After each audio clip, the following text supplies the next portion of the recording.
The views and opinions of this podcast are solely our own, with no direct intention to offend or upset. Brilliant. Fucking brilliant.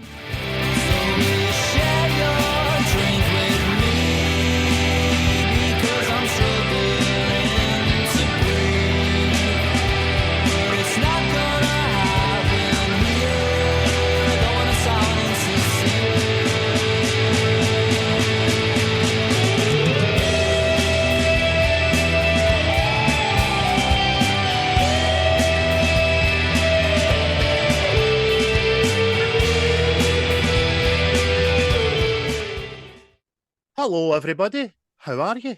A little bit later than originally planned, but we are here. We are back, and we are What's the Script? The Scottish movie review / little slice of comedy podcast that keeps you chuckling, keeps you interested, and keeps you informed about all the movies that me and Chris generally love, and we hope you do too. My name is Craig, and as always, with me to my right or left, I don't know. Chris, how are you, mate? Yes, I'm hunky-dory, enjoying life, last day off. Although it is -4 outside, aye, I'm at a room temperature. Well, that's good. That's good to know your optimum temperature is currently sitting creating millions of sperm because it's the right temperature and they won't die. They'll just be reproductors that may or may not get used. Hello, Sock. Oh, hello, Boomerang. You might need a wash. It's a fucking only Boomerang. Never comes back. So does it want to come back? Tell you that. Oh, dear. Is that cold out here? My so froze. Aye. You dirty bastard. Aye, so this will be out later today, which is Monday, the 18th of November. And as Chris just said, Glasgow, Clydebank, Scotland and the West is under a blanket of frost, man. That's just back for the school run with the kids. Oh, man. A bus nearly crashed into a polar bear. Penguins were blocking the driveway. And there was cries of mush in the distance. That's so much. That was cool. Aye, big Arnie's cutting about looking for diamonds and the like, you know. Oh, fucking hell. That's right. McGregor syndrome is rife at this time of year. We're going to get the diamonds. My wife is in stasis. Stage 4. Yeah, it's plenty of McGregor's kicking about the day. Aye, fucking right there is. So, folks, welcome back. As we always say, we do appreciate every single one of you that tunes in, listens, subscribes, shares, comments, every bloody one of you. And it has never been more highlighted in the last week than on the Facebook group page, which has shot up like an Elon Musk rocket. But hopefully it won't come back down again. It's at 383 people. YouTube got a wee bump as well, up to 319. And Chris, have you hit the 1,900 mark on X yet? No, I'm not sure. It's creeping there. But thanks for your homework there and doing your due diligence. That's right good of you, mate. No, well, it's because I'm more focused on the other number. The tickety talk is on a rather sinister 666. Oh my fuck. That's quite apt for today's film. Not a devil kind of mode, but in a satanic... shot myself. Notes of Beelzebub waft up my beak. That number. That's smashing, mate. That's went up like over 100, isn't it, for the last pod? It's flying there. The word must be out there. Well, the Twitter, we're sitting on the 1,887. Oh, we'll be over that fucking next week. We'll bust that. We'll do some networking. Although X is starting to get on my wick, to be honest with you. So, well, I was going to say that. Again, the people I've got on that, I don't see them. I see more Elon Musk than anybody else. Like, it seems like every second tweet is Elon Musk. So, But you can get too much a good thing. I like the fellow, and I like what he stands for, and I like what he's trying to do for humanity. But a lot of people don't, for some fucking reason. But each to their own. As always, we give a little special shout out to Seismic Boys. How are you, chaps? And we hope Diabolical and Wreckfast are doing well as well. Give them all a listen. Thank you to Quaint for continuing to provide our title tracks. New song just getting released, and I got to listen to one that's in post-production last night, and it's, by the way, it's banging, man. But I can't let MD hear it. I've been sworn to secrecy, you see. Also, we are, as always, in conjunction with Native Origins, the bespoke leisure and sportswear company that are about to hit your fucking online shops. Tim came down to my work the other day and he dropped me off my gift box full of goodies. But I'm not divulging them today because I want to do a proper kind of reveal video for him, put it on the socials, and then hopefully he is one of the people that suggested a film and he wants to come on and review it with us as well. So you never know, we could get him on sooner rather than later. So that's good. But Have before we somebody go, button off wearing Aye. Native Origins. oh aye, but it's out there, man. He's had it in Liverpool, Belfast, and also a couple of like-minded boys like myself are using it in the gym and posting it up and all that, and it looks smashing, and the quality's excellent. I've had a wee feel. Oh, how we feel of that? How we feel. I right, we smash and feel it, and it's great.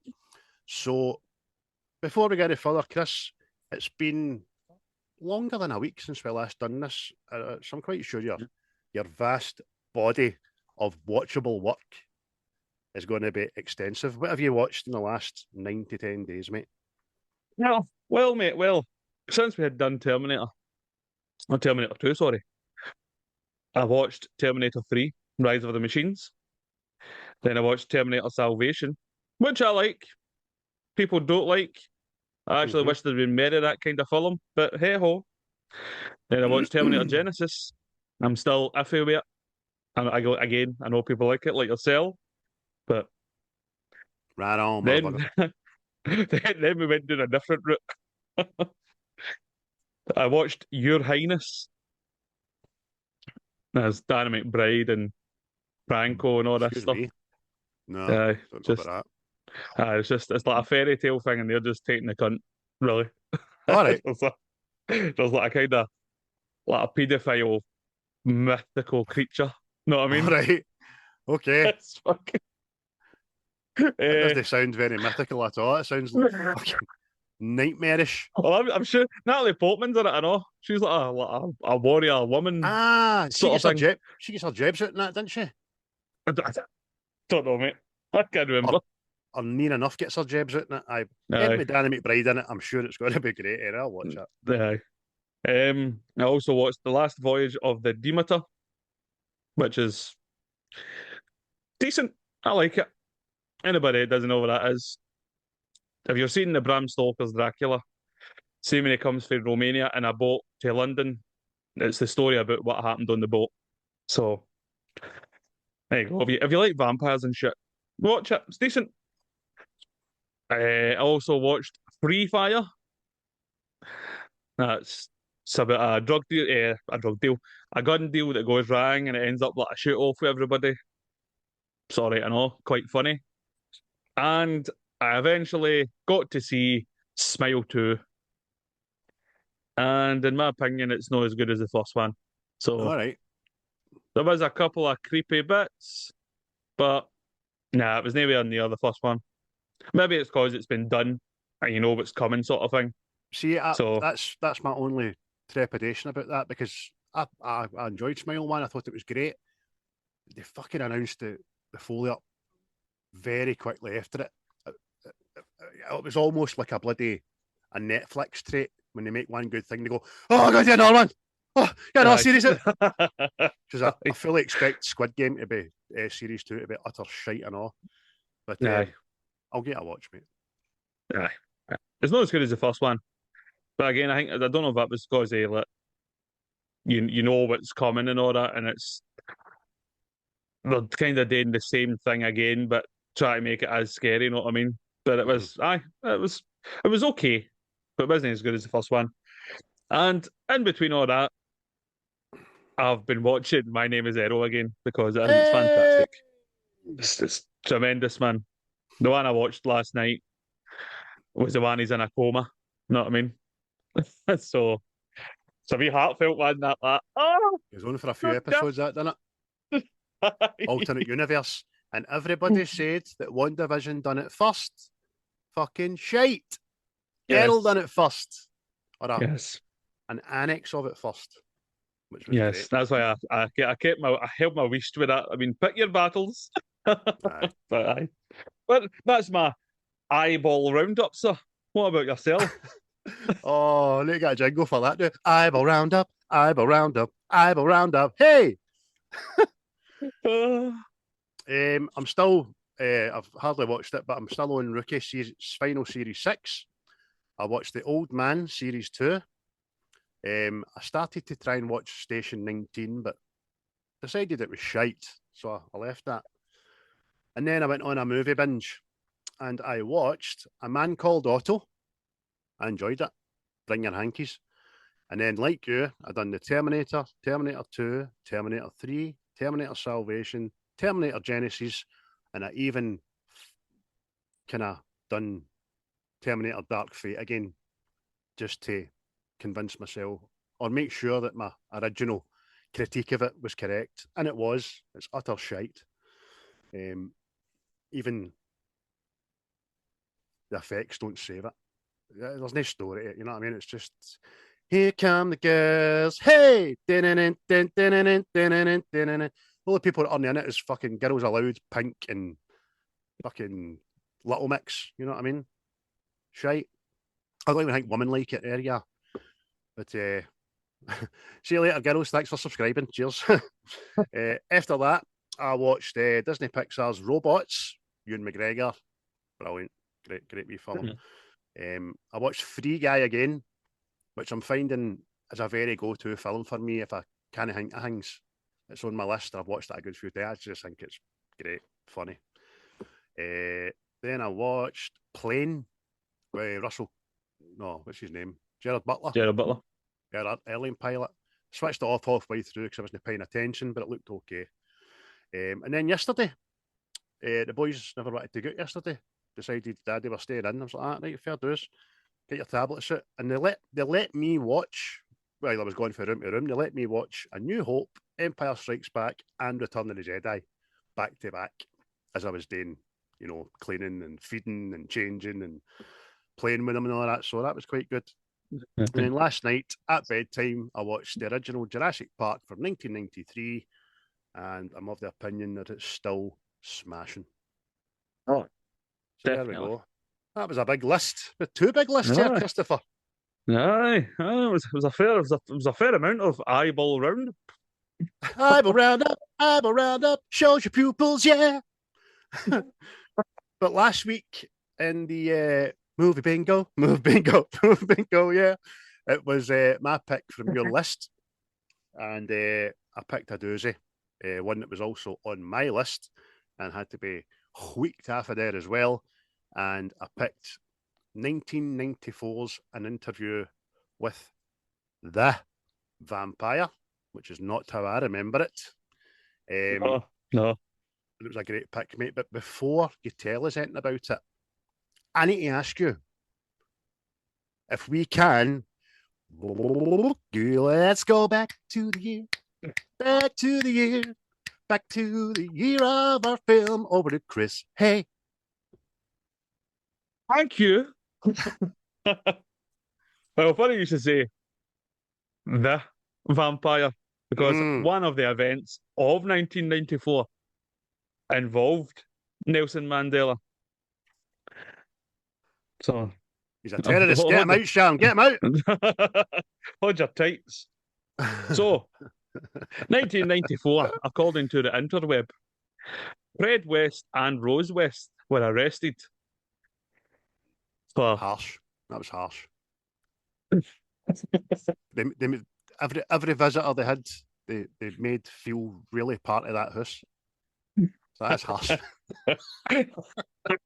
Well, aye. That happened. I like you, Hen. You're in with the bricks. So they were suspected a couple of disappearances, and they were taken away. the same year was the Rwanda genocide. Anybody knows about that? That was that was bad juju. That, you know what I mean? Bad juju. Arms and legs everywhere. Nelson Mandela became the president of South Africa. So, and again, Yeah, what we're Sean. talking about, interview with a vampire. We remember it as interview with a vampire. So that is what they call a Mandela effect. Anybody that doesn't know that, go and look at it. Especially the Snow White one, because that gets everybody. Oh, aye. It's undeniable. It's the same with C-3PO's fucking silver leg. Yeah. Bollocks. And Right. I had C-3PO, the original C-3PO. He never had a fucking... Go and read it up, folks. David Chris tells you. That's it. Remember Mirror, Mirror on the Wall? No, you don't. Go back and see it. Anyway, the same year, O.J. Simpson was chased in his white Ford Bronco. Everybody knows what that's all about, know what I mean? Another innocent man. Hey, the glove didn't fit, aye, but the fucking shoe did. The knife did, right in that gullet. It was also the same year that the Colombian footballer Ernest Escobar was assassinated for missing, and what was it, a penalty? No, he scored an own goal against America. Oh, that's what it was. At the 94 World Cup and put Colombia out. And he stepped off the plane and then half his head went missing. That was... Do you know, it was a bigger deal in the whole world than it was in Colombia. So I'm saying. The tale of two Escobars. Aye. And very apt for this time of year, if you do your shopping on Amazon, Jeff Bezos founds Amazon. So there you go. Anybody that's got wee dreams, they start wee and they take forever to get there, but persevere. Because he fucking did. And now he's sending rockets into space. I know he can afford to go to his Christmas shopping, no bother this year. That's for sure. But as for films, tell you what. See films. I mean, we've already done a couple of these, right? But 1994's films are, I'm going to say bitching. There you go. They're absolutely bitching. They are smashing. Right. I think Frank Sinatra wrote a song about them. In 1994, it was a very good year. Right, so kicking us off, we had Shawshank Redemption, Pulp Fiction, Forrest Gump, The Crow, Leon, The Lion King, Dumb and Dumber, and The Mask. Absolutely none of them are shite. And you know, that's why people of our vintage get annoyed when shit things are made. Because they never used to be. Do you know what I mean? Never used to be. If there was a shit movie ever made, it went straight to fucking Movies 24 on Sky or fucking video. Aye, right into that bargain basket. Know what I mean? What a list, mate. What a list. Aye. But if you ever took time outside the cinema and went into the discotheque, these are what the dances you'd have been these are the songs you would have been dancing to. Right? All She Wants by Ace of Base. Belter. Can You Feel the Love Tonight? Obviously, by Elton John. That won the Academy Award, I'm sure. Return to Innocence by Enigma. Aye. I'd Do Anything for Love, Meatloaf. He was, I know. Loser by Beck.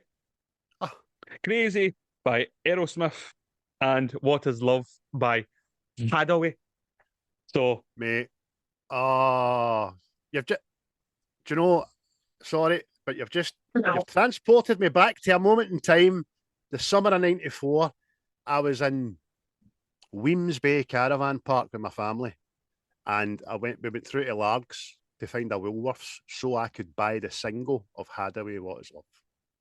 oh, there you go. There you go. A wee peer into 90s. I'm telling you, man, what a place to see. People say the 90s was a bit shit. See, just reading off that list there. I mean, come on. I'll tell you what, mate. I'll advocate for the 90s being better than the 80s. Oh, there's people out there Just shaving their hair off in protest for a different reason this time. But although it was the best of times, it was also the worst of times. Oh, no, Because here we're we on to go. the deaths here, right? And Fucking Mark. Craig was pre-warned before this fucking list comes out, right? So we'll kick off with Kurt Cobain. He shot himself. He'd enough of the place. We also lost Lies. John Candy. He was murdered. On you go. We also lost Big John Candy. Oh, And the world's poorer for it. no half. We lost, well, they very lost, but Richard Nixon also popped his clogs. Burt Lancaster, Jack Kirby, anybody that's into Marvel, he practically fucking created and drew everybody. Peter Cushing also left us. Bill Hicks, Kelly Savalas, and Matt Busby. So, 94, they all went, I've had enough of this. I'm away up the road. Do you know what? Every one of them did go up the road. Not a bad Aye. bastard among them. That's a fucking. I feel worse for that. People might say different about Nixon, but it didn't really affect us. Aye. Watergate. Oh, no, me. I was a 2-year-old. Probably had shite up my back, but that was it. Some aye. said it was a go faster stripe, but there we go. Aye. I've never seen anybody move so quick to go and get fucking baby wipes. But aye, that was 1994 roundup there. Films, deaths, and tunes. Excellent, mate. So That was great. Aye. That was a good wee list. Aye. Well, apart for the end, we might need to leave the death bits to the very end so we can send everybody away. Fucking sad. So, as we said there, folks, that was 1994. Chris so brilliantly relayed to us there with pop culture. But the film we are reviewing today is from that year, obviously, as we do this every week. So, Chris, tell us a wee bit about the film, the synopsis, and who we can expect to see in the movie as well, you know? Yes. Well, as anyone knows, if they were listening last week, it is Interview with the Vampire. But for the sake of my insanity, I'm calling it a vampire because it makes more sense to me. You know what I mean? Mm-hmm. I mean, you're making it that fucking he is the one vampire, but he's telling you about another vampire, so it's Interview with a Vampire. I know, and see, because we're Glaswegian, it's easier to say. Interview a vampire. It's all one word. What'd you go and see last night? Interview a vampire. Hey, goes people, how you just try to cast a spell? Did you say abracadabra, you bastard?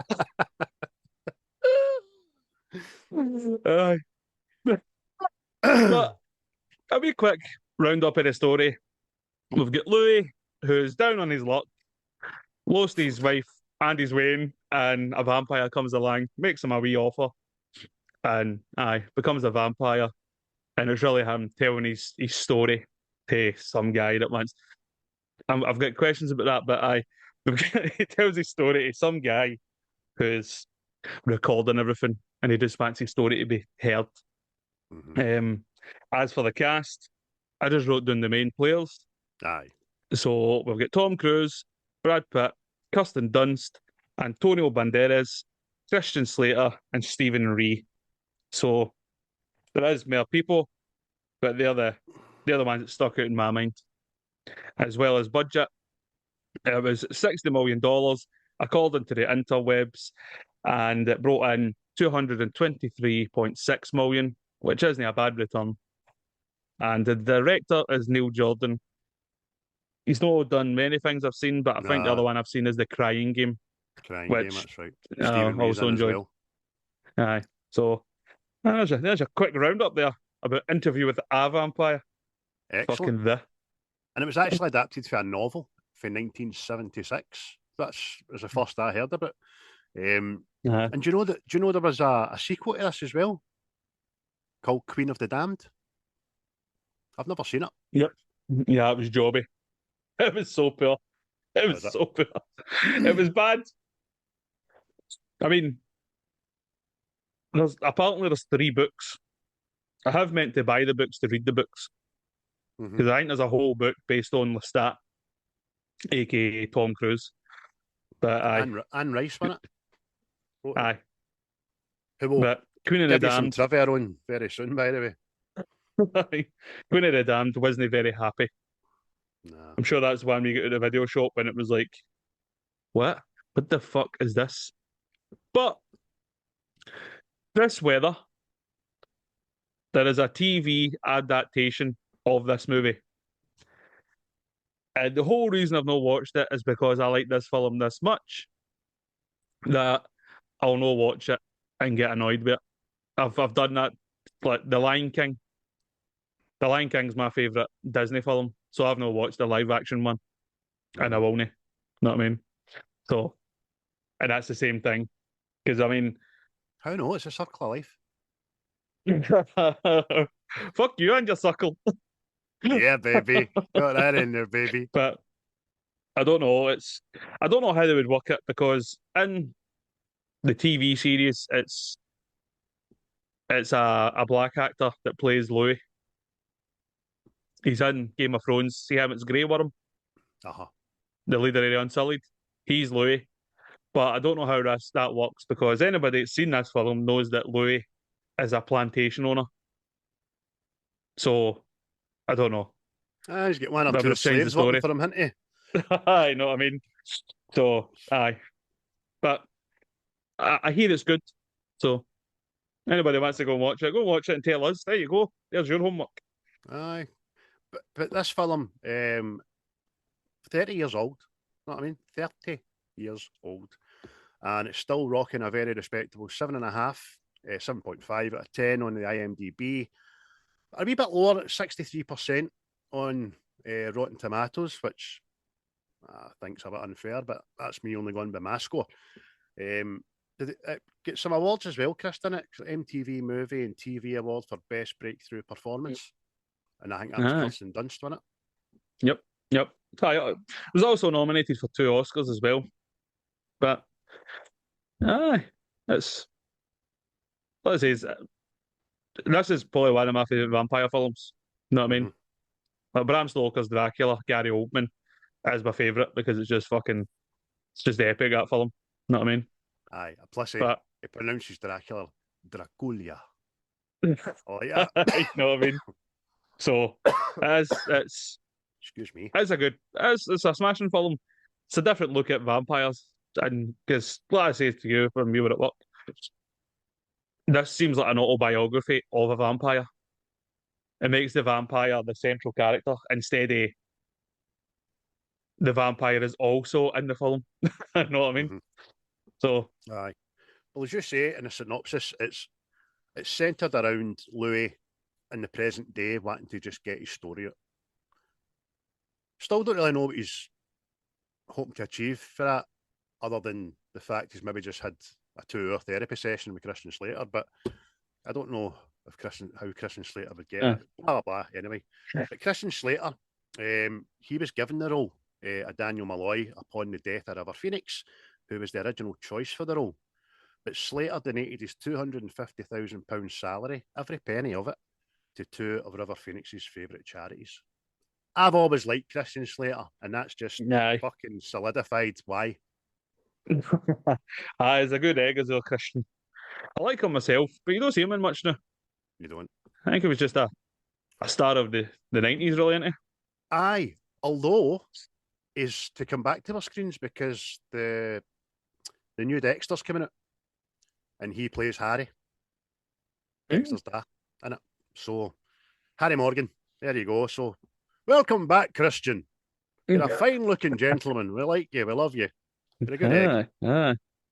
Aye. But well, there you go. Fucking River Phoenix is to be in this. So I think they were just going out for let's get the most good-looking people in the film ever.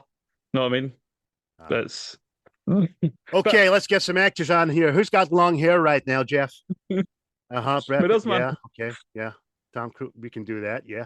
River Phoenix, get him. Oh, no. No. Okay. But that's my question. I had to ask there, right? So, Louis wants to tell his story, and we've got Malloy here that just, no, does he just meet random people in the street and just go, "Aye, I'll listen to your story," and just Oh, aye, I get that. But also, with their early dialogue, Louis says to him, I watched you watching me. So either Malloy thinks he's something else, because he seems surprised when he does tell him he's a fucking vampire. Or it's just mad randomness. I don't know. But he's obviously followed him for something, so he must think he's up to something, or he is someday, or I don't know. aye, Bit weird that.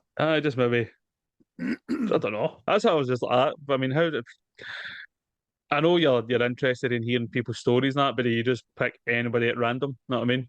It just seemed very curious. Or maybe he's seen him and he's went, "Oh, here, he does look a bit mystical and different and weird. He's he's he's got shit to say." But see, reading up on this, see a lot of stuff in the background. It's mental. Like Brad Pitt is good in this, right? He plays his character very well, the brooding and all that stuff. But that might actually have been more real than his acting, because apparently he hated filming this so much he tried to get out it, but it would have cost him $40 million. You've got the exact same story as me, except I've wrote down it said 80 million. So he just had well, to there you suck go. it up. Whatever it was not doable. But I said, as it hated the makeup, did I like the part and all that kind of stuff, didn't you know? Aye, that's it. Aye, putting contact lenses in every day, and I mean, I don't get it. Look, But I like if the you point you don't, made there. I like the point you made there. So it could have been in real life, he was pissed off at doing it. It transferred into his character, which was a sulking, broody, fucking wee mood. You know what I mean? And it's obviously worked. exactly. But it wasn't the only thing I know. Apparently, the author of the book was very displeased at the fact Tom Cruise was hired as Lestat. But after seeing the movie, she then changed her mind and phoned Tom and apologised and said you were great. So That's right. That's absolutely right. I was just going to say that herself. It's Anne Rice, right? And she says, upon learning that Tom Cruise had been cast as Lestat, Rice was livid. She was upset. She was fucking livid. And she stated Cruise could not carry out the part, calling the casting so bizarre. It's almost impossible to imagine how it's going to work, and the worst crime in the name of casting since the bonfire of vanities in 1990. Rice rescued herself from the production. No, sorry, recused herself from the production and did not view the film until it was sent to her on a VHS. She was then so impressed by Cruise's performance, she wrote him a letter of apology and recorded a 2-minute video endorsing the film that was included as part of the pre-features on the VHS release. So, fair play to aye, aye, she took her words and swallowed them. her. But what I was saying to you last night, Tom Cruise in this as Lestat is fucking amazing. Oh, he's so good, He's mate. my favourite part of the film. He is. Just He's just so good. It's almost like when he does get kind of disappeared for a good chunk of the film, it loses a wee bit because he's not there. But obviously, the film then gravitates towards Paris and all that, and a new bit of information. So it's all right. But he's great. He's one-liners. That laugh, man. When him and Louise just throwing him up against the trees, and he's just pissing himself. Oh, but I cannot die, Louis. It's the free day. Come on. it's just obviously I've not read the books, but I'm getting that he must have been some kind of higher up before he was turned into a vampire. Know what I mean? He likes the best of things and like aristocrats and stuff like that. Know what I mean? But he makes no apologies for what he is. Know what I mean? He's like, I'm a vampire. I'm here to do people. Know what I mean? And it's just, brilliant, man. What a character. Plus, I say it's one of fucking Tom Cruise's best parts he's ever played. Aye, that's saying something because the boy's done a lot and one of the finest actors we've probably ever seen, even though maybe in his early days a lot of people never liked him. But he's tremendous in this, mate. His one-liners and all that. Even the way that Louis describes him, Lestat, about he would dine on 2, maybe 3 people a night, and he tells him what courses he liked. He liked a young kind of lassie, and then followed up by an aristocrat because he liked the rich blood and all that. And you're like, aye, fucking right. I think I'd do any bastards and all. Aye. Nah, it's just it's superbly done, man. Just to see I know you, because I know you're not supposed to like Lestat, but for whatever reason I do. Know what I mean? It's again just must be a nod to good character, good, well acted and all that. But superb, man. You're not meant to like him because he's meant to be portrayed the way that Louis portrays him, right? You're meant to see him that way. He's meant to have given him a choice that he never had, but he really didn't give him a choice. He stalked him, realised that he was inviting death. Then he tore his neck out, and then he said, I'm going to give you the choice I never had. By which time Louis realised, I don't think I want to die. But soon after, Louis just sees himself as being damned by this guy who's not only turned into a vampire, but he's fucking moved in, all that. You know what I mean? No. It's just that it was like obviously when Louis has his ultimate fucking crisis of identity and all that and starts burning the house down, and Lestat comes back and he's gone like, that's what he did, just burn everything we own, you fucking asshole. Aye. See when he says that, we own. Right. Motherfucker. We own, do we? See, as well as this being a vampire film, see the humour in this. It's superb.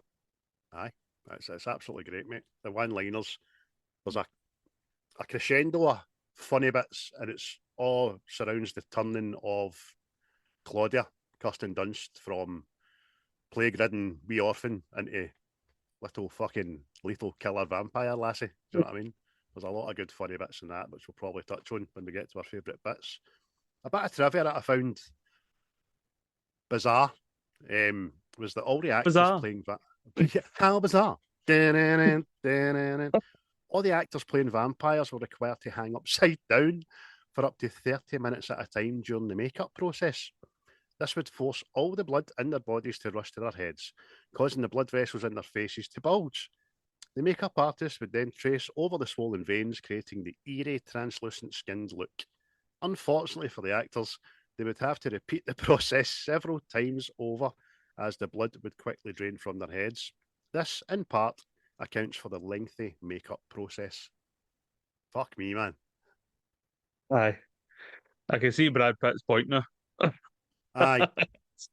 And the makeup artist wanted to trace over the vein. You know, to fucking make them. I suppose it's quite an avant-garde way to look at the artistry of makeup, but Jesus, you're asking A-listers to hang upside down for 30 minutes. But again, that's what they get paid the big bucks for, I suppose.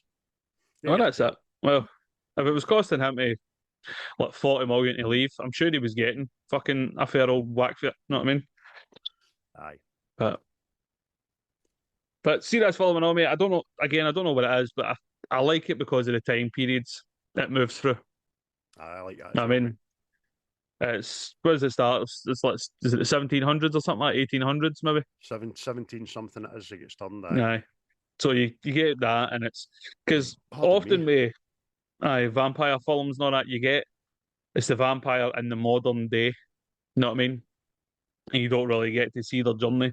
Whereas this, it starts back when, you know what I mean? pour some gunpowder into that wee pistol there, you know what I mean? And it's a period. It's like a period drama at the start. Well, for most of the story that Louis tells is a period piece, but because he says himself, he says, I was 24, a man by your standards, you know what I mean? Because you're not a fucking man, you wee dick. He owned a large plantation, you know what I mean, full of slaves, and it was just a sign of the times. Don't call us out in this, people. It's just what it was. And it's a great look back at society, aristocracy, and we go through the time periods and we go through countries as well, because even says because they never felt of themselves as Americans. They felt as themselves as Nowlands, kind of down the bio, half French, and they said, "I guess we were Americans by this time." When it moved on a few years, and you're like, fuck's sake. Aye. I just, I get. I think that there's a thing I always take away from it. It's like the time moving on sort of thing, because they tell you like in parts that it's been 40 years since I've moved on and just keeps going sort of thing. But and then you get to Armand and he's fucking 400 years old. You know what I mean? Aye. And you're going, they've been at it a long time. You know what I mean? And then there's later in the film, Louise telling Malloy, you know what I mean? It's like, then I seen my first sunrise again, and you're seeing it was like through cinema, the black and white pictures and up to the day and all that. And it's just, man, I thought it was smashing. Aye, I think that's the thing that just lends it to this film. It's a wee bit like Highlander, that wee montage in Highlander when he kind of comes through the walls and all that kind of stuff. But it's great. Kirsten Dunst, that's a good wee thing. Kirsten Dunst wasn't allowed to watch the film when it was released because her parents thought it was too scary for her. She was only 12 years old at the time. So she lived it, she worked it, but she wasn't allowed to watch it. Aye. Well, such is life. Such is life. Aye. But I'll give her a shout out now because anybody that has seen any of our podcasts will know my feelings towards Kirsten Dunst, the tramp. Listen, she's probably a lovely in real life. I just think she's the worst Mary Jane ever to grace her screen. She's a selfish little boot, and she treats Peter like shite. And I've taken that offence to that shit since 2002, right? But in this, she is brilliant. She plays the role of Claudia superbly because she has to. As you said, there's a time hop in this, right? The Turner, and we have a wee montage of what happens, and very quickly, Louis says 30 years had passed since the night Claudia turned. She changes her acting. She changes from being a little girl that doesn't know a lot to being a woman trapped in a wee lass's body, and it's great, man. Hats off to her. Aye, definitely. I mean, it's like she becomes more learned. You know what I mean? Like, time has passed, and she's no daffy lassie she's lived a lifetime. You know what I mean? And you can see her word choice and all that. You know what I mean? When you first meet her, it's mama and all that stuff. To call it an adult. It's a bit creepy when she starts calling Louis a love and all that. You know what I mean? But it's no in the way that the eyes betray you. The eyes betray Lestat, for fuck's sake.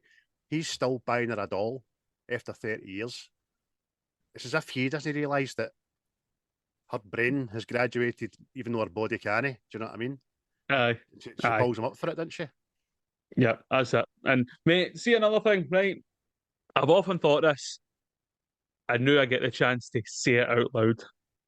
Uh-oh. Louis and Claudia done Lestat dirty. Right, because effectively Louis asked to become a vampire, right? Lestat gave him what he wanted, right? Claudia was about to die, and Lestat made sure she didn't die. Know what I mean? Lavished them with gifts, lavished them with the best of things and all that, and then they did the dirty. See, the two of them should have been fucking malkied by the sun. That's it. It's, know what I mean? I don't get it. Look, even when Claudia's going after nut, which one of you's done it? Right, it was Louis that fucking done it. Know what I mean? But you're going to kill Lestat for it. Nah. It's never sat right with me. Never. And it never will. I wouldn't you're right, but I wouldn't pinhole Louis as being as equal a part of it as the wee barra, because she's the one that fucking sets up the dead twins, puts stuff in them to make them appear warm and still alive, letting him drink, and then she goes straight up behind him and just, I'll put you in your coffin. Rips the throat at him. Do you know what I mean? Aye. Because just before it, I mean, obviously, we're just talking about how she, as an adult, in a wee lass's body, but the petulant youth side of her kills him, didn't it? Because his mouth, because he makes fun that she can't become a woman. He even says it right before she does him in at the piano. Aye, a woman with great endowments that you'll never possess. Why do you say these things to me? I'm sorry. Aye. No, I think it's always like, again, the more and more you watch this film, like, and then like Louis says it himself when he goes to Paris. Know what I mean? He's like, "Oh, Lestat, you won the worst." Know what I mean? I've seen these people and they're fucking bad. Know what I mean? And you're going, "Aye, you're a bit of a wanker, Louis." Monsters sitting in the theatre. See how you were talking about Bram Stoker's Dracula with Gary Oldman? This film actually surpassed it as the highest grossing vampire film, and it held the record for a decade until it was surpassed by one we've done, Van Helsing. However, the film remains the highest grossing R-rated vampire film to this day, which I found very surprising. Aye. Yeah, again, I do like my vampire films, but this might have started it, right? But see your vampires, it's like sexy teen dramas, mate. It's like watching Dawson's Creek. See, it feels like everyone that comes out now. It's like, oh, oh, oh. Aye. I mean, we had I've never seen it, right? And I'm a liar. I've seen most of the first one. We had the Twilight trilogy thing, which was just a love story. Yeah. And then the other big thing for 12 to 14-year-old wee girls is that Vampire Diary, innit? Never seen that. Aye. That's what I mean. It just went down the route of the sexy vampire, know what I mean? And the kind of monster side to it has disappeared. Whereas this kind of flirts with they're pretty people, they're nice, charming and all that, but you still get the reminders that they're monsters, know what I mean? But it's just because I was going to say like this. I said to you before that this film is very homoerotic, right? Yeah, why? It's there so much so that one of the producers was a bit nervous about it being that and was going to change one of the characters to a female. And I don't know how true this is, but apparently Cher was asked if she would do it, and she said no. They're still being homoerotic if she was in the fucking role. I know. I was like, so you went from gay to gay idol.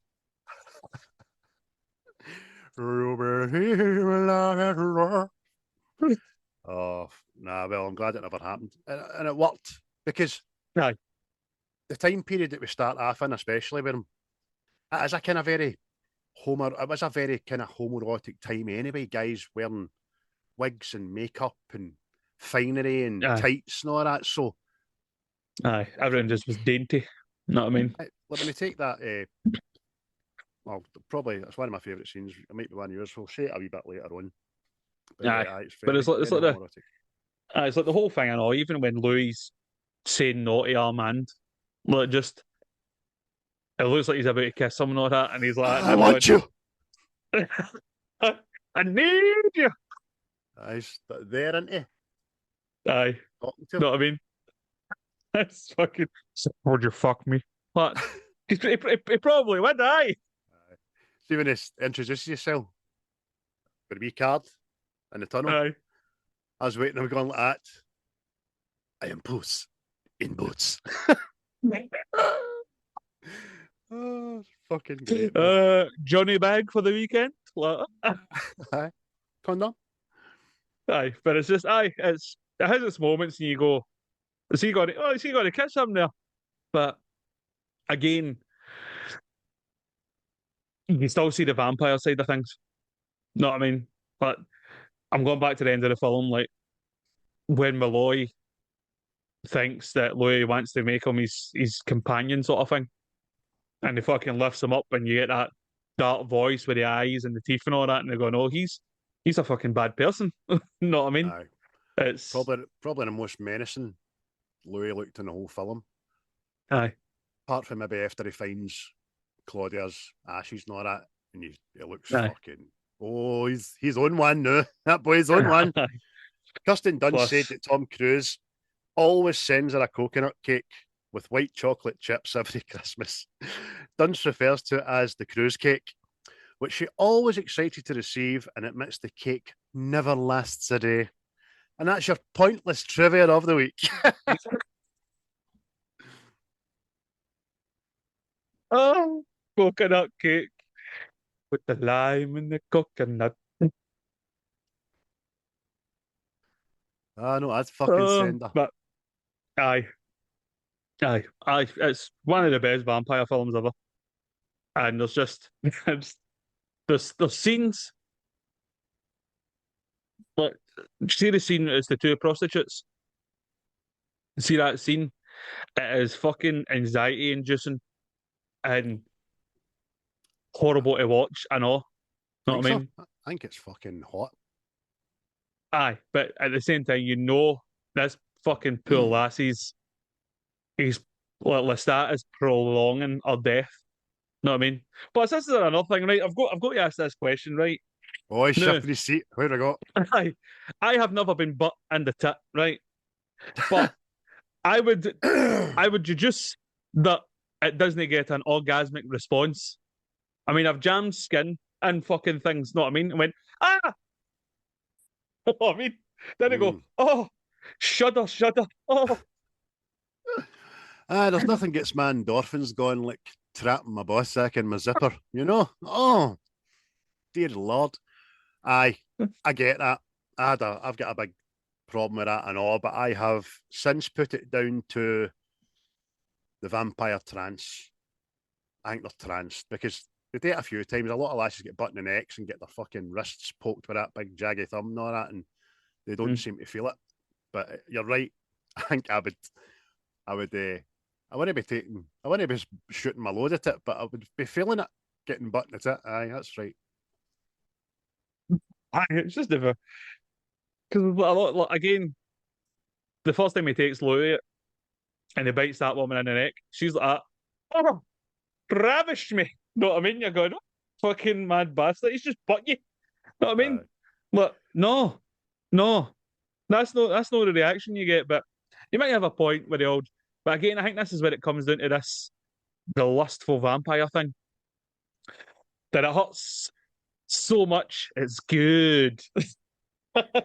Well, they say the pleasure and the pain are good bedfellows, but aye, just to make sense of it, I've just said that's a vampire trance. That's what it is. That'll do me. That'll keep my fucking questions at bay for a wee while. What are some of your favourite wee bits in the film, sir? Well, they stand out, and because it is so fucking good, is when Lestat finds Louis feeding on Claudia, and he's so pleased.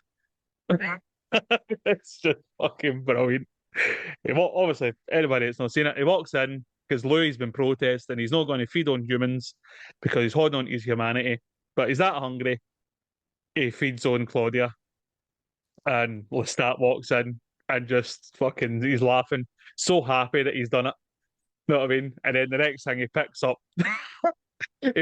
Claudia's dead ma, who's died for the plague, and just starts dancing about the room here. Yeah, rumpty rumpy rumpy rump. There's life in the old girl yet. Oh mate, it's fuck. See for a scene that is so fucking sinister.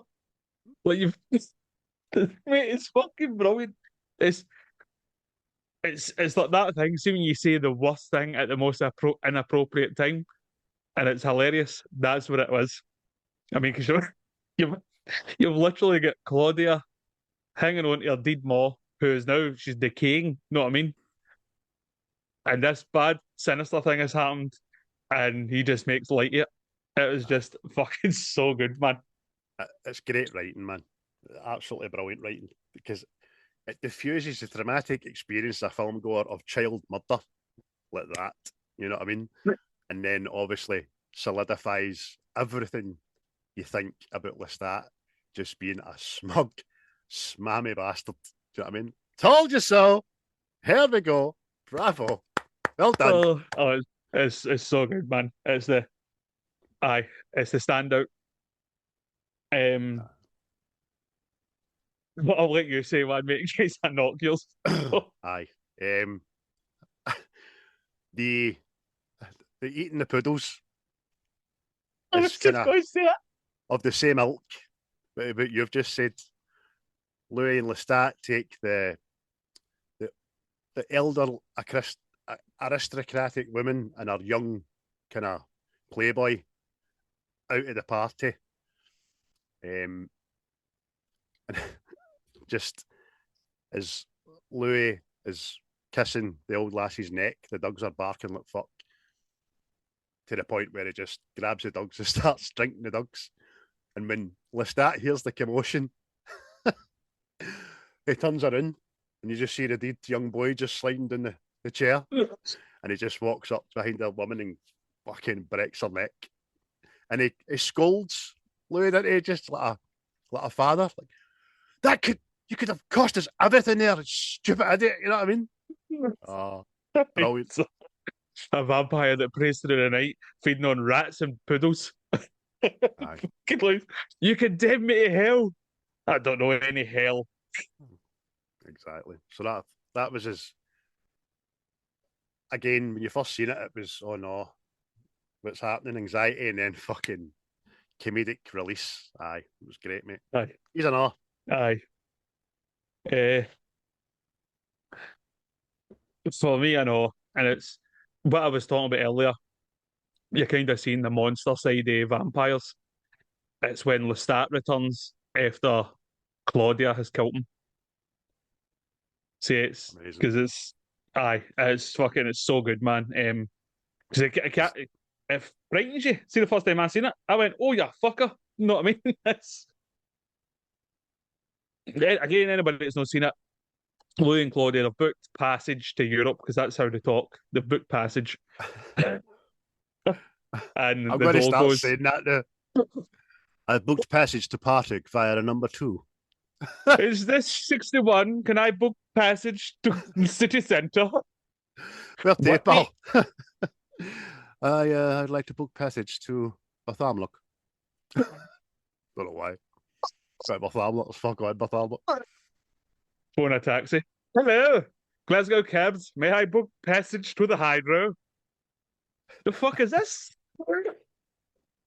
But anyway, back to the scene.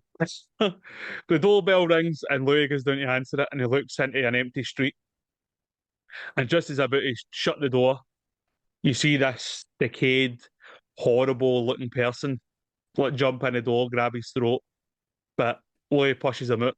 But as he locks the door, runs away, picks up Claudia, runs upstairs, and you hear the piano getting played. And it's just this figure hidden by a veil. And you're going, "Oh, what the fuck is this, man?" It's sinister, creepy. And it's just the way the makeup's been done. It just looks like a ghoul of some sort. You know what I mean? And that's before the sinister, when he says to Claudia, "You've been a very naughty little girl." What a line, before man. Like shifting again to get them. You know what I mean? It was what a brilliant line, man.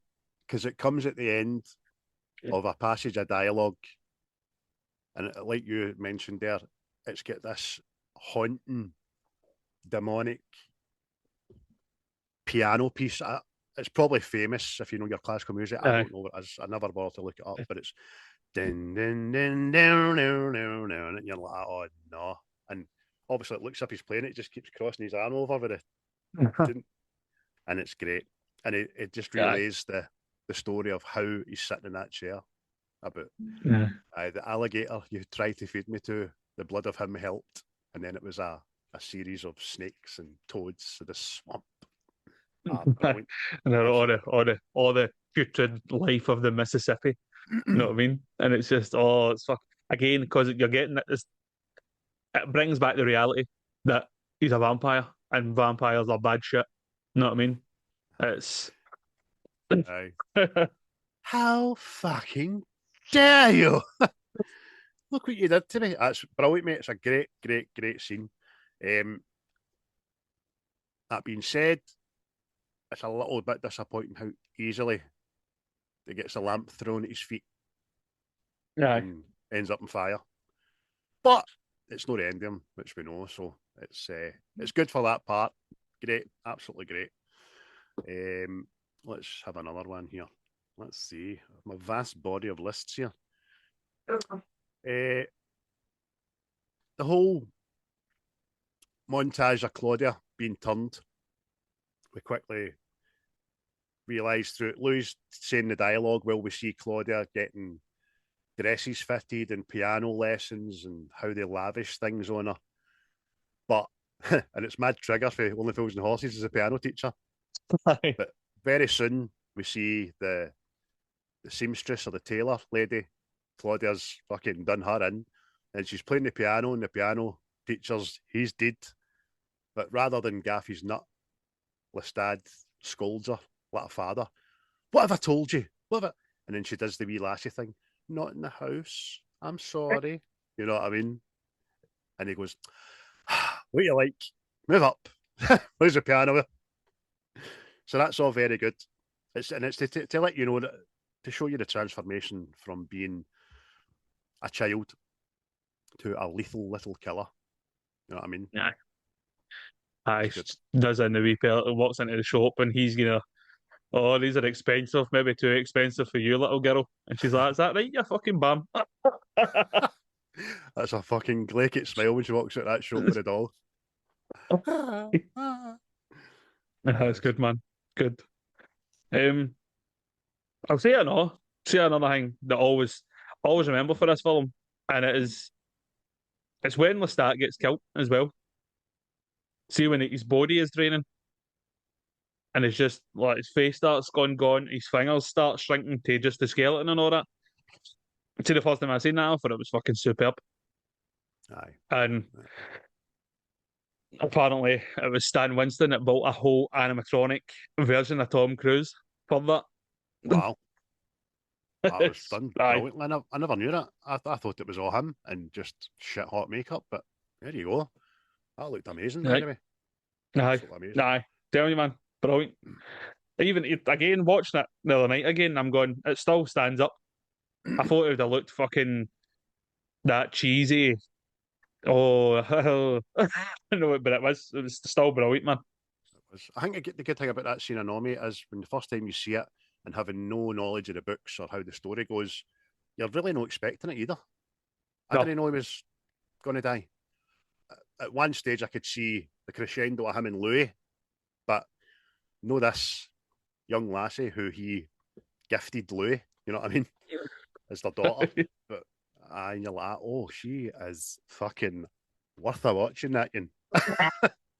I would say aye to most things she Yeah. asks me if I were you, mate. Aye. You know what I mean? We wouldn't trust her with the remote control for the telly. And, oh, just that line. Because he's put me in my coffin. I'll put you in your coffin. Oh, take that and party. That's mental. Aye. Great But- wee scene, mate. Aye. And I'll give you one more in case others do it, and it's just Louis' revenge. Because although at a part Claudia annoys me to a point, but it is the character, know what I mean? That is aye. The fact that Louis just goes tonto and does all these Parisian vampires in is brilliant.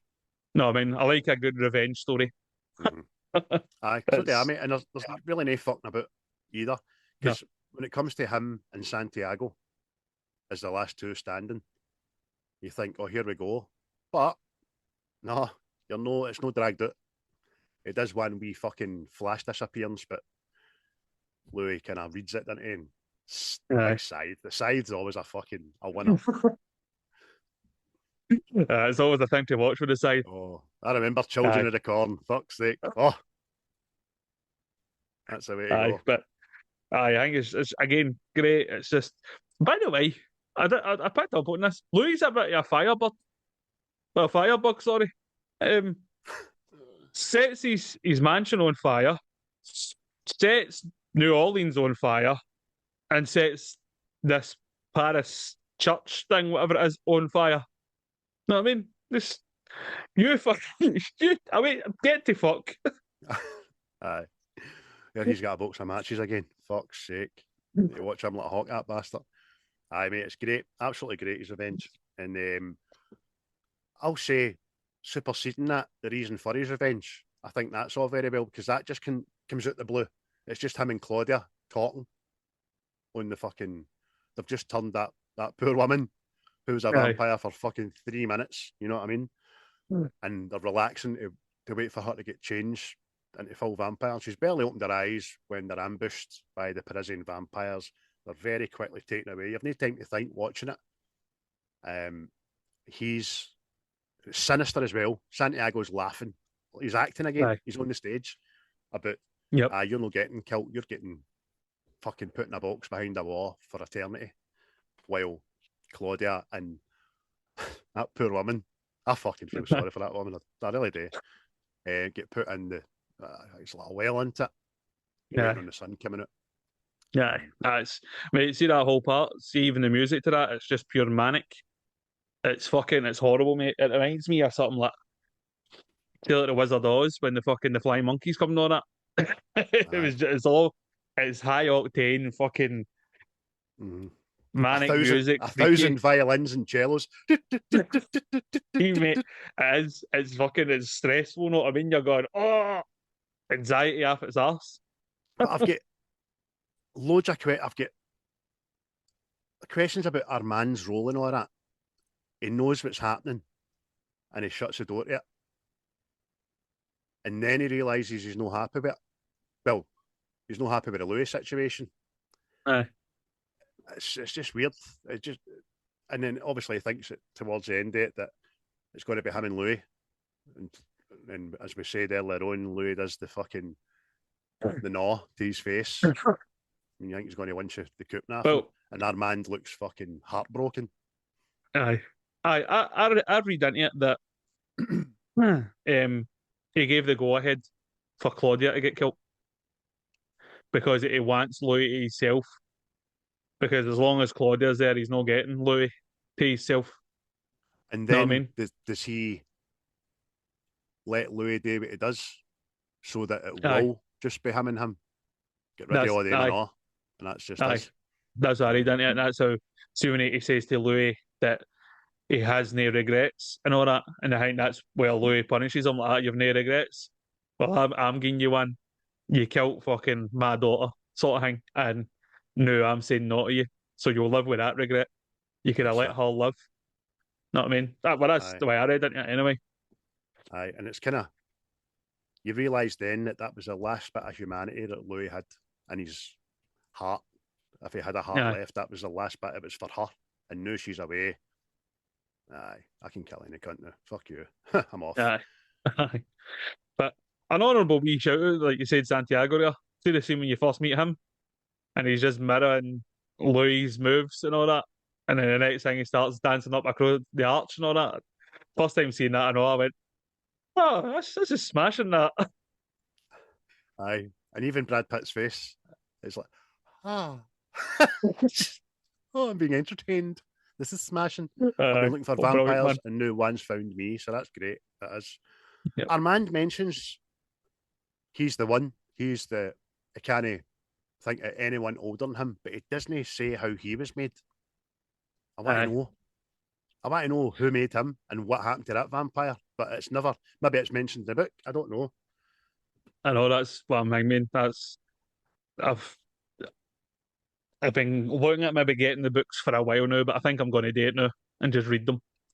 Because apparently as well, the character of Armand was changed because apparently he's like a 16-year-old Russian boy or something like that, know what I mean?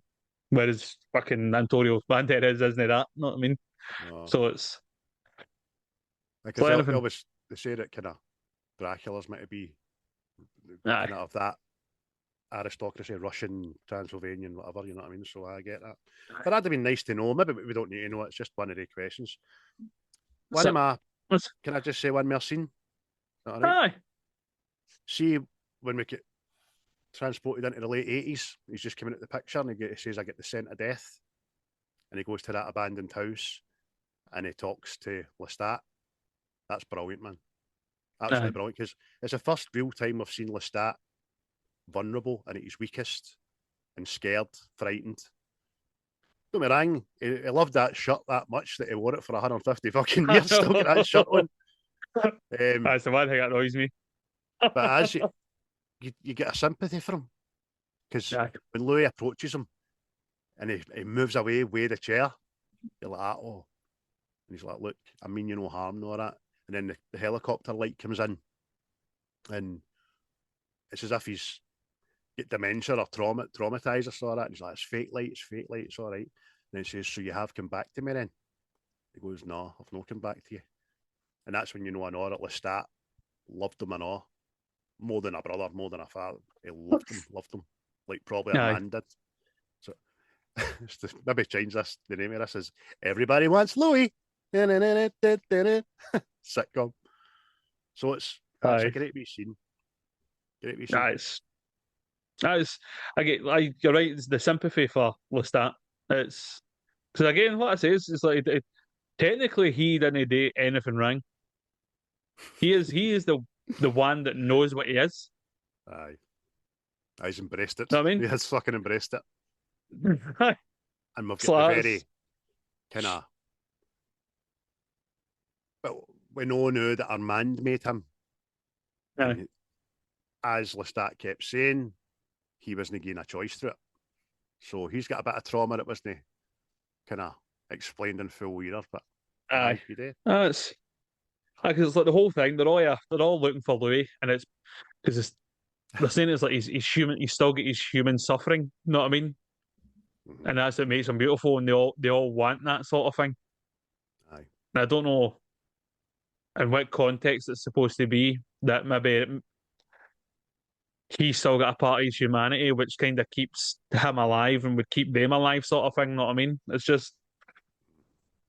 If I'm turning into a vampire, I'm not wanting that guilt shite. Aye. I want to be sociopath. I want to be Dexter Morgan. Just couldn't give a fuck about MD or anything. Just do what I'm going to do here. I need to drink you. See you later. Aye. But obviously, it would make for a very poor story if that was the case. His humanity and his feelings are what kind of keep him going through the centuries, isn't it? Yep. Mate, favourite lines? Wire in. Wire in. I'll give you one. Armand says, the world changes, we do not.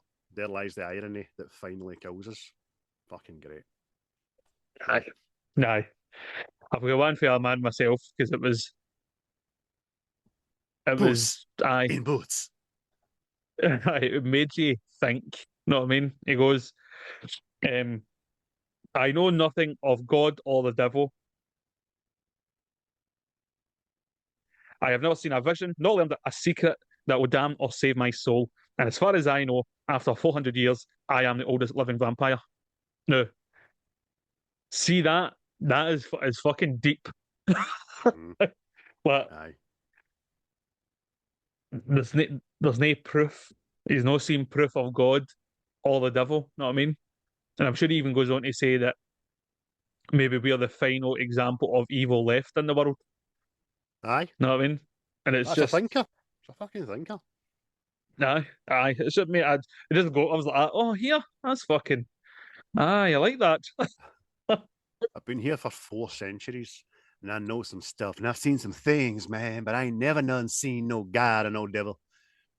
And he's right.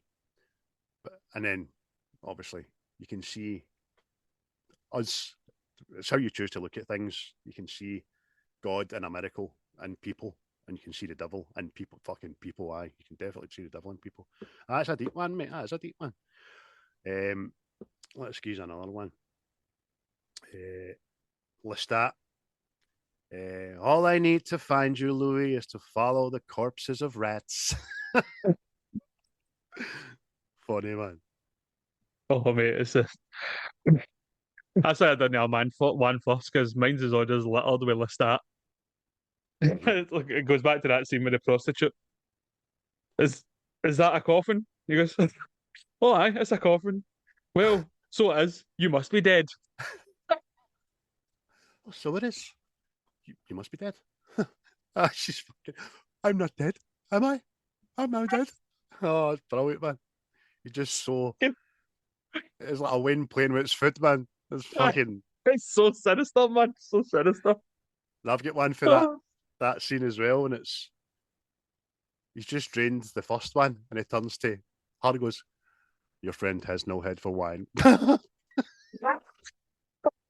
Oh, fucking great, man. See, another one that makes me, I always fucking laugh, and I always remember my brother laughing at it and all. See when Claudia's just changed and all that, and Lestat's got like that, and she goes, "Where is Mama?" And Lestat goes, "She's gone to heaven." And then Louis just goes, "Oh, but us." Shh, don't say that in front of our daughter. Because I'm not He's your brilliant, daughter. man. Oh, yes, you are. Yes, you are. And Louis, your daddy too. And then she just obviously accepts it. Goes, Louis. Fucking so good, man. Oh, Oh. fucking hell. Oh, brilliant. Lestat says to Malloy at the very end, when he's just bottom of the neck and jumps in the car, I assume I need no introduction. See a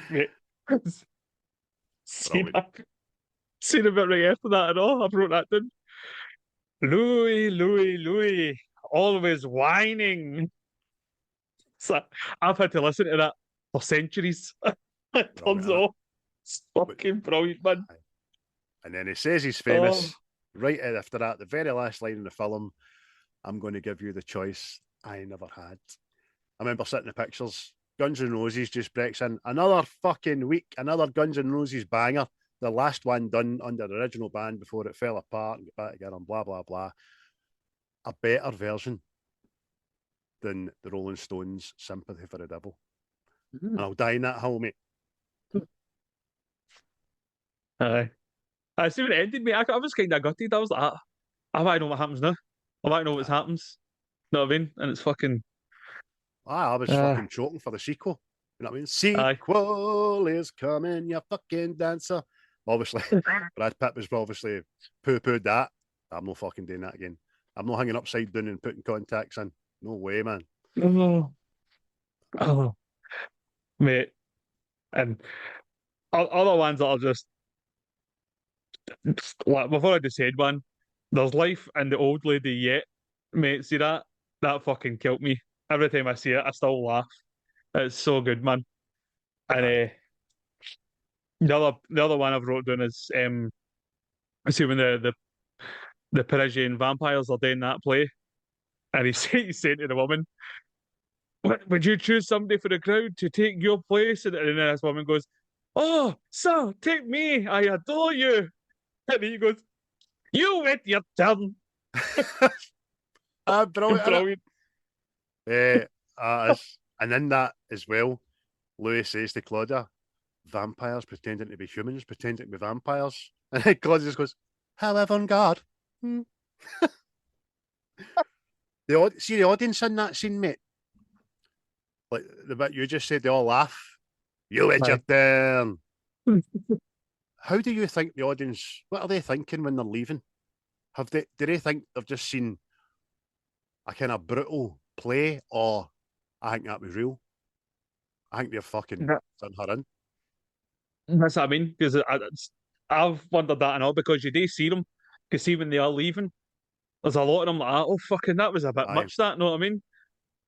But I don't know if it's just a case of, oh, that was that good, that it's left me shook. You know what I mean? It's like, I don't know, I'm guessing, because I was like going, see the first time I watched this, right? Quite young, and I'm like, I don't get that. Like, why do people watching vampires kill this woman? Know what I mean? And then I'm obviously as I get older, like, oh, it's a play. and it's played on whatever, know what I mean? Because see when they start taking the woman's clothes off, and there's a guy just sitting there like that, rubbing his temple like that. I'm here with the missus, fuck's sake, behave yourself. Her boobs never fell down. Oh, a smashing bit of crumpet. Yeah. And, I thought, hang on. Aye. No, go, mate, go. No, I'm just saying, the sinister bit about that is Armand appears throughout this whole act just to come out, show he's the top kiddie, he gets the first bite, then Aye. the lift into the hordes of darkness, you know what I mean? It's, it's fucking Aye, quite sinister. It's sinister. But plus, I think it's like, see the crowd, I think it's to kind of show you like how fucking like prim and proper everything was supposed to be. You know what I mean? It's aye. But The world I'm going to was take a God-fearing place, wasn't it? aye. So, know what I mean? So I'm just putting it down that the crowd was shocked at how graphic the play was. Know what I mean? And maybe they didn't know it was real. So I'll put it down to that. Because obviously it was the fucking one they volunteer on stage. She's been there a couple of times, know what I mean? Aye. But you get that. You do? You get that. You've seen that, know what I mean? Oh, he's a great artist. How's he a great artist? Well, that's his blood on the canvas. What? Aye. I think there's a famous New York woman artist that likes to use her menstruating blood for art. You know what I mean? These cunts are revered, man. That's another story for another day. That's a story for a pub, that. the line delivered, we've already mentioned it as a favourite scene when Lestat comes back to the piano. The lines between them delivered there.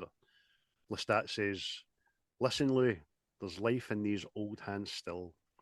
Not quite furioso. Moderato. Contable, perhaps. Claudia, how can it be?" Lestat says, "Ask the alligator. His blood's helped. Then on a diet of blood of snakes, toads, and all the putrid life of the Mississippi. Slowly, Lestat became something like himself again. Claudia, you've been a very, very naughty little girl." Fucking great, man. Aye. Nah, it draws you in, that part. Smashing. And it's scary. That's a great scene, man. Great lines. Anything else you want to mention? No, mate, no. Just a wee a nod to the special effects, makeup, and CGI, because there is CGI in this, and for the most part, you don't know it's CGI. The only time I know. Sorry, when you go. No, because apparently when they were filming this, see when they were doing it at the promenade, like New Orleans and all that, apparently a big problem was like telegraph poles. So they used CGI to make that ship masts in the harbour, which again, you wouldn't even fucking. That's how good it was. You didn't even notice it. See, when they set a light to New Orleans, I wrote that down actually. That all the lampposts look like crosses. Aye. You know what I mean? The world burns in the front of Christianity. Probably just me seeing that. But the only time I did notice the CGI is when the slaves were all dancing in front of the plantation and it was on fire. You could see that, wasn't it? Aye. But I couldn't tell you when the other CGI was, so kudos. Yep. Aye. Like I says, mate, a nod to that. And obviously that scene where they'll start dying. An animatronic fucking Tom Cruise draining of blood. Know what I mean? Just today, years old when I learnt that. Just wanted to say this at all. Apparently, Richard Gere and John Travolta almost got the Lestat part. So, this could have been a very different film. Aye. I don't know about John Travolta. I always get puzzled when his name's mentioned about being anybody in something we've done. It always just seems very left field. Very left field. Aye. You can just imagine. You can just imagine once he turns Louis, I got chills. Oh, fucking hell, man. Aye. Who are you going to kill tonight? You're the one that I want. You are the one I want. Richard Gere, I could see. definitely. However, Tom Yeah. Cruise, fucking home run, man. Just batted it Oh, right out the park. Just showed that in 1994, I know. He'd done a lot of films, but he took his Yeah. acting to another level in this.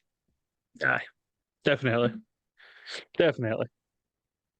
So on that note, mate, Interview a Vampire, 1994. What are you giving it out of 10, my friend? I'm giving it a solid 8. As I've already said, Bram Stoker's is my favourite vampire film, so it has to have a mark to go above. So for this, an 8. Definitely. That's extremely fair, and it's the Aye. exact same. A solid Aye. 8 for me as well. I mean, there's nothing to grumble about in it. The acting's good, story's good, sets are good. It's just the writing, everything smashing, brilliant. It's I can see why it outlasted until what was the film you said topped it? Bram Van Stoker's, Helsing. no, Well, Van Helsing. So it preceded Bram Stoker, and then Van Helsing preceded this. yeah, so there you go, smashing. Was smashing. And you can get Bram Stoker's, you can get Van Helsing podcast review by us, which we done a few months back there as well. We had a right good time with that. Get that listened to as well, folks. But as always, thank you for tuning in for another week. Thank you for listening. Please like, share, and subscribe on all the digital platforms that you hold so dear in that wee box that you care about with you 24 hours a day, that wee supercomputer that you're feared to put a like or a follow on. Just pay it. Pay it or I'll stab you in the eye. No, I mean, I will need to release that. That's fucking, that's It's a bit libelous, much, that. mate. Now, we asked last week on social platforms if you guys could suggest one film that you'd like us to review that we haven't done before. And also, if you would like to be part of the podcast to review the film that you suggested. I made a good wee flurry on the Facebook group page. Did you get anything on Twitter now? No. Thanks, everybody. Thanks. 1900 of you bastards. Twitter's an echo chamber to certain things now. So I suppose you're right. I'm the same. I'm getting Musk and Trump and all that kind of stuff, which I don't mind, but I would rather see some stuff that I follow as well. You know what I mean? So we had a great response. Currently, we've got 6 suggestions, and if we work this properly, it would be like one every 3 weeks, caveated around me and yours. So I'm going to give up my turn this week, and we're going to let you pick from the list of 6 a number. I will go. Well, since there was 3 vampires, I'll go number 3. And by the way, couldn't have worked out any better. You have picked Tim's suggestion. Tim, owner of Native Origins, and he suggested Jaws. Oh, the big bitey goldfish. We're gonna need a bigger boat. Aye, Jaws. Classic, absolute classic. Aye. Spielberg, a shark that broke down all the time, and it's just a good time. And I'm looking forward to watching that. So I'll reach out to Tim, see if we can't get our diaries synced and get him on to do this within the next week or so. And I'll reach out to people who haven't suggested films again and see if they want to get a wee film on the list as well. But I can tick that after now while it's on the list there. Smashing. Aye. So there you go, Jaws. Anybody that's scared of the water, especially when it's just come out the new. What? Oh, do you not see it? No. The US government and all that just come out and says, "I listen, there's aliens in the sea." Aye, mate, it's everywhere. It's fucking everywhere, and everybody just went, "Oh my god, do you see Kim Kardashian's new haircut?" Is that what are we talking here? We're talking specific. Are we talking Pacific Rim here, or what? I don't know. It just says there is aliens in the sea. We have video, we have proof, we have bodies. Or is it no just fucking I don't under why am I not seeing this? Or are they just saying what we already know? That says, mate. Aye. Like, oh my God, you see that? Fucking the only way is Essex is coming back out. Huh? I know. I mean, there's 80% of the world's oceans that are unexplored. So of course there's aliens to us, but they're part of humanity. But I'm going to go and look for that shortly and see what kind of shite they've drummed up. I want to see pictures, mate. I want to see. So there you go. Very apt. Very apt indeed. Right, I'll get this out as soon as I do the editing and get it uploaded, mate. Thanks for being here again, mate. I appreciate you. As American, me too, me too. As Americans say, hey man, appreciate you, man. Appreciate you, man. Well, thank you very much. I appreciate you too. Could you give me masturbate my penis with your mouth? Could you do that for me, man? I appreciate you. Can you make your neck go as fast as my hand? I appreciate that. There's always a Lincoln joke in there somewhere, isn't there? Speaking of which, hopefully the outside has thawed a bit and I can go and walk the dog. So that is enough from me, and I'll see you next time. And that's plenty for me. So cheery bye, folks. Cheery bye. You will never find a more wretched hive of scum and villainy. We must be cautious. The views and opinions of this podcast are solely our own, with no direct intention to offend or upset. Brilliant. Fucking brilliant.